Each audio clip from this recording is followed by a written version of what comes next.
નમસ્કાર દર્શક મિત્રો, આપ જ્યાં છો ટીવી ન્યૂઝ ગુજરાતી. હવે જોઈએ અગત્યના સમાચાર.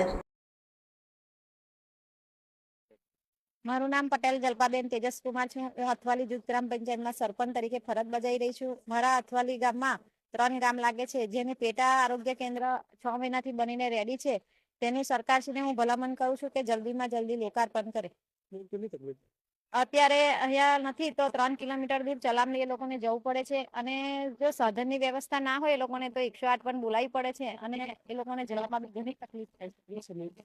6 મહિનાથી બનીને રેડી.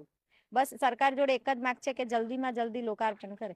છોટાઉદેપુરમાં હાલમાં 310 જેટલા સબ સેન્ટર મંજૂર છે, જે પૈકી 247 જેટલા સબ સેન્ટરનું મકાનો અમારા પોતાના છે કે જેમાં આપણે આરોગ્ય વિષયક હાલમાં સેવા ચાલુ છે.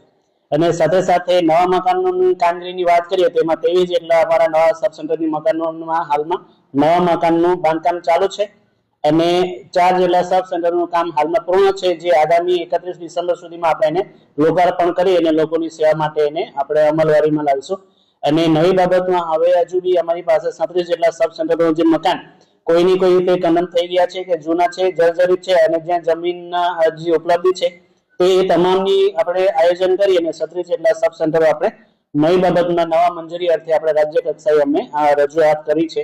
આગામી દિવસમાં જો આ ઇન્ફ્રાસ્ટ્રક્ચર હજુ બી અમને વહેલી તકે મળશે તો આપણે આરોગ્ય વિષયક સેવામાં લોકોની સુખાકારીમાં આપણા આરોગ્ય વિભાગ હંમેશા માટે કાર્યરત રહીશું એવી મારું નામ ઝાલા જયેન્દ્રસિંહ છે. હું પ્રાથમિક આરોગ્ય કેન્દ્ર ચલામલી ખાતે ફરજ બજાવું છું, જેની અંદર આપણા નાણામાં આરોગ્ય કેન્દ્ર બનેલું છે. એનું ઉદ્ઘાટન કરવાનું બાકી છે. ઉદ્ઘાટન થયેલું નથી એટલે કેવું છે કે કોઈ બી સુવિધાનો લાભ લેવો હોય તો આપણે પ્રાથમિક આરોગ્ય કેન્દ્ર ચલામલી જવું પડે છે, આવાજુ બોર્ડ તાડકાસલા અને બોડેલી સુધી જવું પડે છે.